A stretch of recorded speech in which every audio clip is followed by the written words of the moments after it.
नमस्कार. श्री स्वामी समर्थ ताईंनो, तुम्ही माझ्या व्हिडिओला काल परवा खूप छान प्रेम दिलं त्याबद्दल तुमचे सगळ्यांचे मनपूर्वक आभार.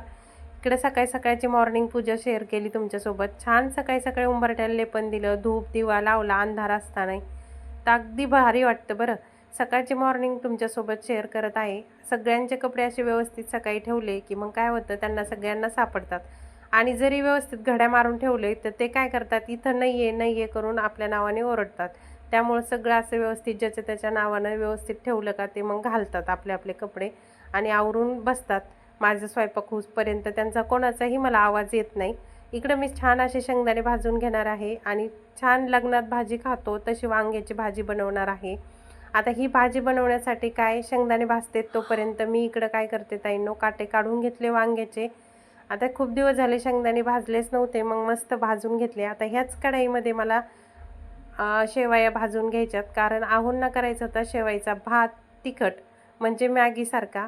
आता त्या कढईमध्ये शेवया भाजून झाल्या का लगेच ताईंनो मी मटकी परतून घेणार आहे आणि मटकी परतली की लगेच वांग्याची भाजी. आपण जर नियोजन केलं तर एका कढईमध्ये भरपूर सारे कामं आपण करू शकतो.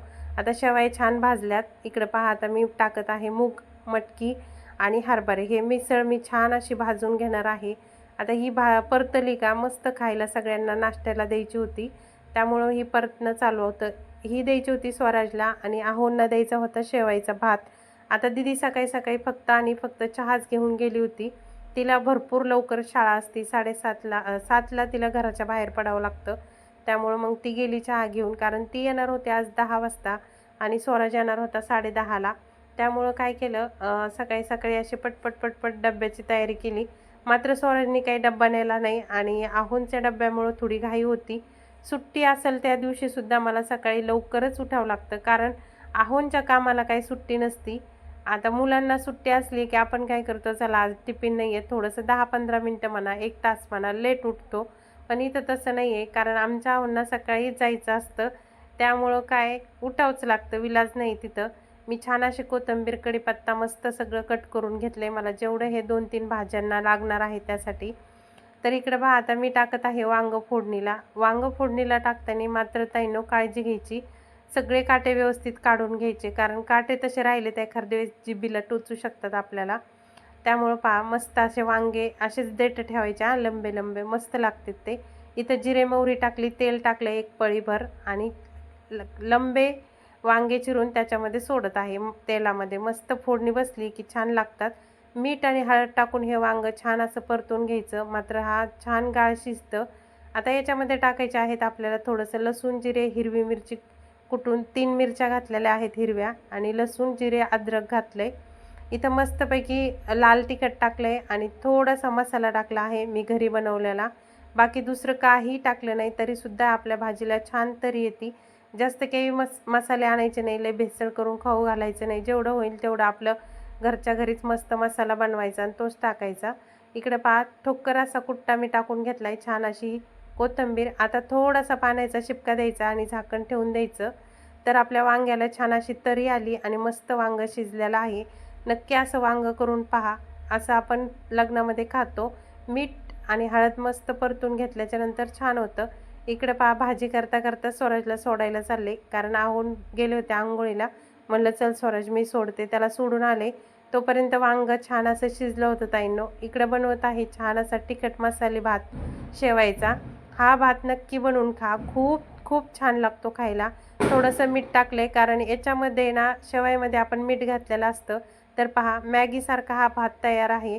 किती छान दिसतोय पहा, खायलासुद्धा खूप टेस्ट झाला होता.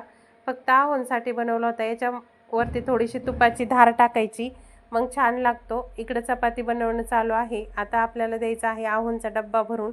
जोपर्यंत आहोंचा डब्बा भरत नाही तोपर्यंत थोडीशी शांत बसत नाही मी, कारण हे सगळे गेल्याच्या नंतर मग थोडंफार चहा पाणी होतं. चला आहो तर निघाले आवरून. आता यांचं सगळ्यांचं आवरलं का थोडंसं मला रिलॅक्स वाटतं. आता यांचं आवरतंय, हे पहा मी त्यांना खाली वाटं लावायला येत असते, कारण यांना गंधसुद्धा मलाच लावावा लागतो. नाही तर हे हाताने काही गंध लावत नाहीत ताईंनो. कपडे सगळे हातात द्यायचे, टिफिनसुद्धा हातात भरून द्यायचा, तेव्हा ते कुठं बाहेर निघतात. नाही तर टिफिनसुद्धा कधी कधी घरीच विसरून जातात. आपण जर गंध नाही लावला तर ते गंधसुद्धा लावत नाहीत. त्यामुळं आठवण करून कुंकुमार्चनची सेवा केलेली असती, म्हणजे जे श्रीयंत्रावर आपण कुंकुमार्चन केलेलं असतं तो गंध मी आहोंना लावित असते, मी सुद्धा आणि मुलांनासुद्धा, कारण ते एका वाटीमध्ये काढलेलं असतं. आणि इकडे पहा छान असती. सकाळी सकाळी मस्त सुंदर पूजा झाली होती. मात्र आज वस्त्र पिवळं आणि फुलंसुद्धा पिवळेच होते, पण तरी पण खूप सुंदर वाटत होतं. आता ही धूप लावलेली आहे ना, तर ही केंद्रातली धूप आहे, खूप छान आहे स्मेलीचा, पण ओल्ली असल्यामुळं पेटायला थोडी त्रास देते. एकदा पेटली का छान चलती. तर पहा आजची पूजा छान झाली होती आणि घरं व्यवस्थित पुसून देवपूजा करून सगळं छान झालं होतं आजचं. पण आता ताईंनो मात्र माझा चहा घ्यायचा राहिला होता आणखीन. आत्तापर्यंत बिना चहाचीच होते मी. चहा घेतला आणि इथं मस्तपैकी जेवणसुद्धा करून घेतलं देवपूजा झाल्याच्या नंतर.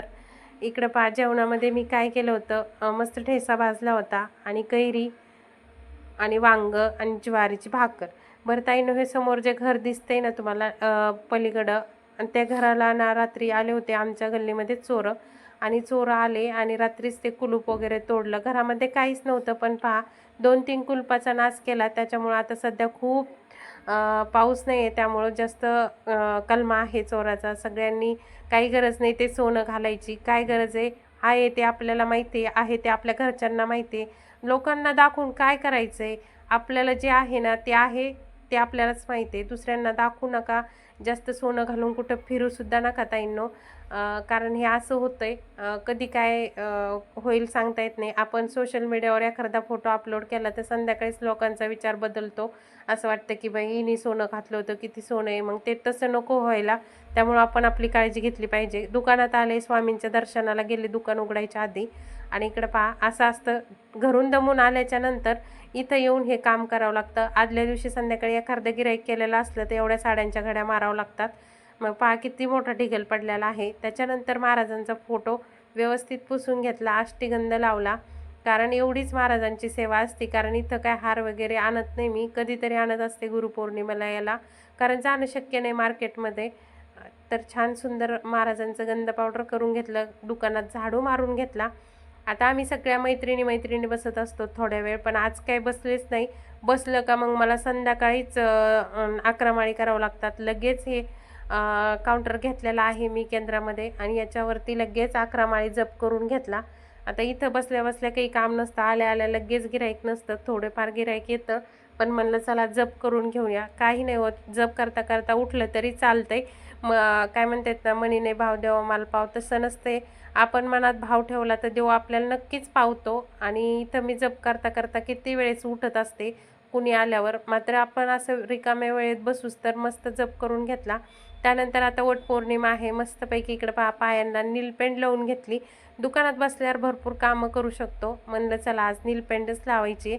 छान नीलपेंड लावली. त्याच्यानंतर आमच्या स्वराजचा जपसुद्धा झाला होता 2000+. त्याने आज संध्याकाळपर्यंत 5-6 हजार जप केला होता, कारण आज होता हाफ डे. दुकानात आला होता तर आई मी पण करतो म्हणलं चल कर. त्याचा मित्र गेला होता गावाकडं, म्हणून त्याला वेळ होता तर मग त्यांनी केला. आहोंला लागत होता टपरीला कुलूप, मग आलं होतं खरेदी करायला.